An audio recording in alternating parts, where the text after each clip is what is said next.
Every merc down in Two Fort liked Christmas a lot, but the spy, who lived just north of Two Fort, did not. The spy hated Christmas, the whole Christmas season. Now please don't ask why, no one quite knows the reason. It could be his head wasn't screwed on just right. It could be, perhaps, that his shoes were too tight. But I think the most likely reason of all may have been that his heart was 2 sizes too small. Whatever the reason, his heart or his shoes, he stood there on Christmas Eve hating the blues, staring down from his base with a sour Frenchy frown at the warm lighted windows below in their town, for he knew every merc down in Two Fort beneath was busy now hanging a mistletoe wreath. And they're hanging their stockings, He snarled with a sneer. Tomorrow is Christmas, it's practically here. He growled with his red fingers nervously drumming. I must find some way to stop Christmas from coming. For tomorrow, he knew, like excited schoolboys, they would wake bright and early, they'd rush for their toys, and then, oh the noise, noise, noise, noise! That's one thing he hated, the noise, noise, noise, noise! And the mercs young and old would sit down to feast, and they'd feast, and they'd feast, and they'd feast, feast, feast, feast! They would feast on blue pudding and the rare blue roast beast, which was something the spy couldn't stand in the least.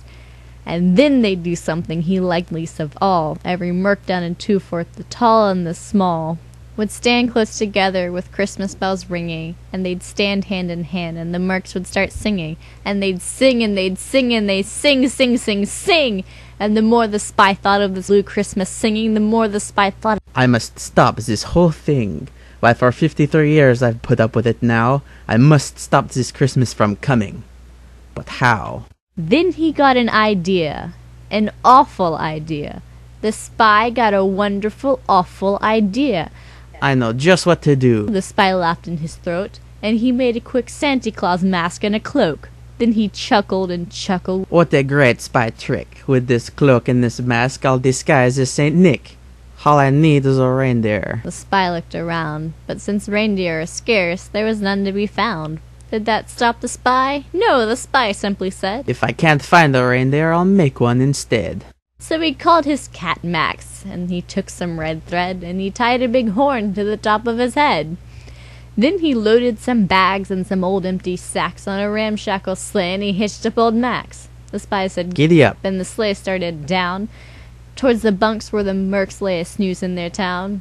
Except the soldier, 'cause he's crazy and sleeps with one eye open. All the windows were dark, quiet snow filled the air. All the mercs were dreaming sweet dreams without care, when he came to the first little bunk on the square. This is stop number 1. The old Frenchy Claus hissed, and he climbed to the roof, empty bags in his fist. Then he spawned down the chimney, a rather tight pinch, but if Santa could do it, then so could this French.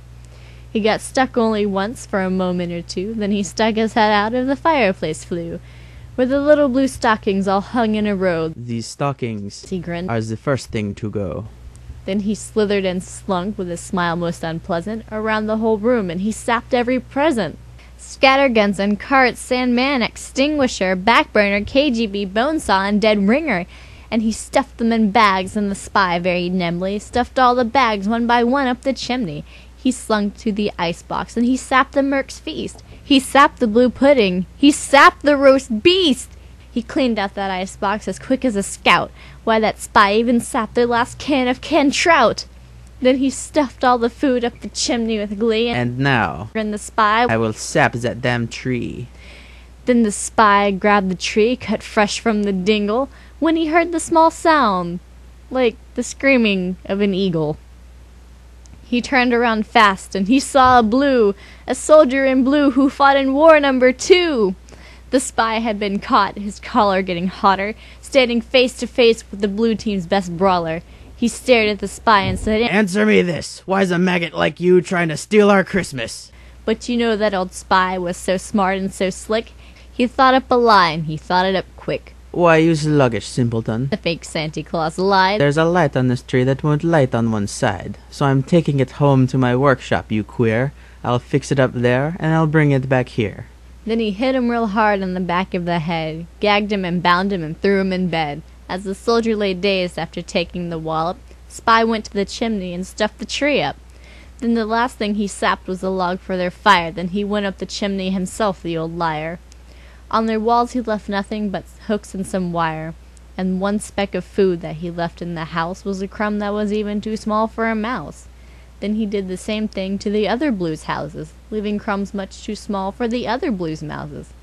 It was 1/4 past dawn, all the Mercs still abed, all the Blues still a-snooze when he packed up his sled. He packed it up with their presents, the ribbons, the wrappings, the tags, the tinsel, the trimmings, the trappings. The spy took his stash all the way out to Hydro, ready to burn it like a maniac pyro.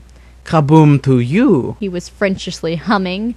They're finding out now that no Christmas is coming. They're just waking up. I know just what they'll do. Their mouths will hang open a minute or two, then the Mercs down in 2 forts will all cry, boo-hoo! That's a noise, Grinned the spy, that I simply must hear. So he paused, and the spy put his hand to his ear. And he did hear a sound rising over the snow. It started in low, then it started to grow.